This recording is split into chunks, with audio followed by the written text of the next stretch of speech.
Assalamualaikum warahmatullahi wabarakatuh. Perkenalkan, nama saya Ulfa Erniwati dari jurusan Bimbingan Konseling 5B. Nah, di sini saya akan menjelaskan materi tentang budaya dan kesehatan. Perlu diketahui, berbicara mengenai budaya tentunya sangat erat kaitannya dengan sebuah tatanan masyarakat. Yang masyarakat sendiri itu merupakan kelompok manusia yang terbesar yang mempunyai kebiasaan, sikap, tradisi, dan perasaan persatuan yang sama. Nah, dari adanya tatanan masyarakat nantinya akan terbentuk suatu budaya, suatu kebudayaan dari masyarakat tersebut. Pengertian budaya. Kebudayaan berasal dari bahasa Sanskerta, yaitu budaya, yang merupakan bentuk jamak dari budi yang memiliki arti akal atau budi. Dengan demikian, dapat diartikan bahwa kebudayaan adalah hal-hal yang bersangkutan dengan akal. Seluruh kelakuan manusia dan hasil kelakuan manusia yang teratur oleh tata kelakuan yang harus didapatkannya dengan belajar dan yang semuanya tersusun dalam kehidupan masyarakat. Nah, seperti yang saya bicarakan tadi, buat tatanan masyarakat. Itu merupakan definisi kebudayaan menurut Kunchoro-Ningrat. Sedangkan menurut ahli antropologi yang merumuskan definisi tentang kebudayaan secara sistematis dan ilmiah, yang menulis dalam bukunya yaitu berjudul Primitive Culture, itu mendefinisikan bahwa kebudayaan adalah keseluruhan yang kompleks, yang di dalamnya terkandung ilmu pengetahuan, kepercayaan, kesenian, moral, hukum, adat istiadat, dan kemampuan masyarakat lain, serta kebiasaan yang didapat oleh manusia sebagai anggota masyarakat.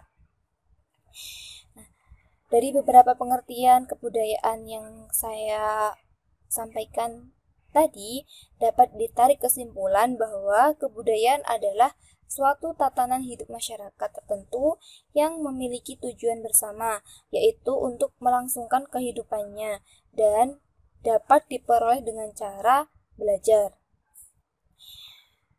Kemudian, menurut Kunchoro-Ningrat, itu terdapat 7 unsur-unsur budaya, yaitu sistem religi, sistem organisasi kemasyarakatan, sistem pengetahuan, sistem mata pencaharian hidup, sistem teknologi dan peralatan, bahasa, dan kesenian. Yang pertama yaitu sistem religi. Sistem religi di sini meliputi kepercayaan, nilai, pandangan hidup, komunikasi keagamaan, dan upacara keagamaan. Jadi, segala sesuatu yang berkaitan atau bersangkutan dengan spiritual itu termasuk ke dalam sistem religi, seperti itu. Kemudian sistem organisasi dan kemasyarakatan. Nah, yang meliputi kekerabatan, organisasi politik, norma atau hukum, perkawinan, kenegaraan, kesatuan hidup, dan perkumpulan. Kemudian sistem pengetahuan. Pengetahuan budaya itu bukanlah sesuatu yang bisa kelihatan secara nyata, melainkan tersembunyi dari pandangan. Namun, memainkan peranan yang sangat penting bagi manusia dalam menentukan perilakunya. Karena pada dasarnya, segala sesuatu yang dilakukan oleh manusia itu tentunya tidak lepas dari sebuah pengetahuan, seperti itu ya. Kemudian sistem mata pencaharian hidup. Sistem mata pencaharian hidup atau sistem ekonomi itu meliputi jenis pekerjaan dan penghasilan. Tentunya dalam sebuah masyarakat memiliki pekerjaan dan penghasilan yang berbeda-beda. Yang selanjutnya yaitu sistem teknologi dan peralatan. Teknologi dan peralatan kesehatan adalah sarana-prasarana yang diperlakukan untuk tindakan pelayanan, meliputi ketersediaan jangkauan dan kualitas pelayanan yang diberikan oleh petugas kesehatan, seperti itu. Keterjangkauan yang dimaksudkan adalah keterjangkauan fisik, misalnya tempat pelayanan lebih mudah menjangkau dan dijangkau oleh masyarakat sasaran, seperti itu. Kemudian keterjangkauan ekonomi. Jadi, yang dimaksudkan itu agar biaya pelayanan dapat dijangkau oleh klien atau biaya yang memperoleh pelayanan menjadi bagian penting bagi klien atau pasien, seperti itu. Kemudian keterjangkauan pengetahuan. Keterjangkauan pengetahuan ini dimaksudkan agar mengetahui seberapa baik pelayanan yang diberikan, seperti itu ya. Kemudian bahasa.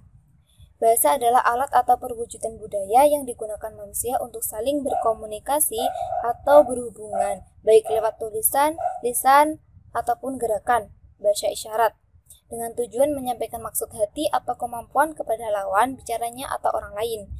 Melalui bahasa, manusia dapat menyesuaikan diri dengan adat istiadat, tingkah laku, tata krama masyarakat, dan sekaligus mudah membarukan dirinya dengan segala bentuk sesuatu yang ada di masyarakat. Gitu. Kemudian kesenian. Kesenian mengacu pada nilai keindahan atau estetika yang berasal dari ekspresi hasrat manusia akan keindahan yang dinikmati dengan mata atau telinga. Kesenian di sini meliputi seni patung, seni rupa, seni gerak, lukis, gambar, musik, bangunan, kesusastraan, dan drama. Nah, yang selanjutnya tentang kesehatan. Berbicara tentang kesehatan, budaya sangat erat kaitannya dengan kesehatan. Kebudayaan adalah studi tentang pengaruh unsur-unsur budaya terhadap penghayatan masyarakat tentang penyakit dan kesehatan. Menurut Foster dan Anderson, kebudayaan kesehatan mengkaji masalah-masalah kesehatan dan penyakit dari dua kutub yang berbeda, yaitu kutub biologi dan kutub sosial budaya. Kutub biologi di sini yang dimaksudkan adalah pertumbuhan dan perkembangan manusia, peranan penyakit dalam evolusi manusia. Seperti itu. Dan kutub sosial budaya di sini merupakan sistem medis tradisional, masalah-masalah petugas kesehatan, tingkah laku, hubungan antara dokter dan pasien, dan sebagainya.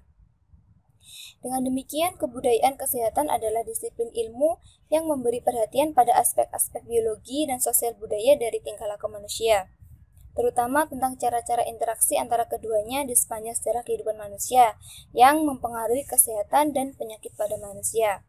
Sebagai contoh, suatu kebudayaan yang mempengaruhi kesehatan menurut budaya atau tradisi orang Jawa biasanya. Itu ada contoh seperti seorang anak yang terkena penyakit gondokan atau kondisi ketika terdapat benjolan di leher akibat kelenjar tiroid yang membesar.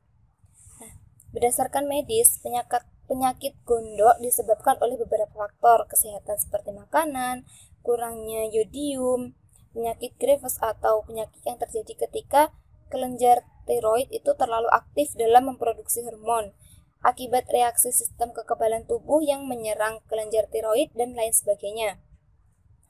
Namun, dalam penyembuhannya itu ada segolongan masyarakat yang mempercayai bahwasannya penyakit tersebut itu dapat disembuhkan dengan mengkalungkan buah mengkudu.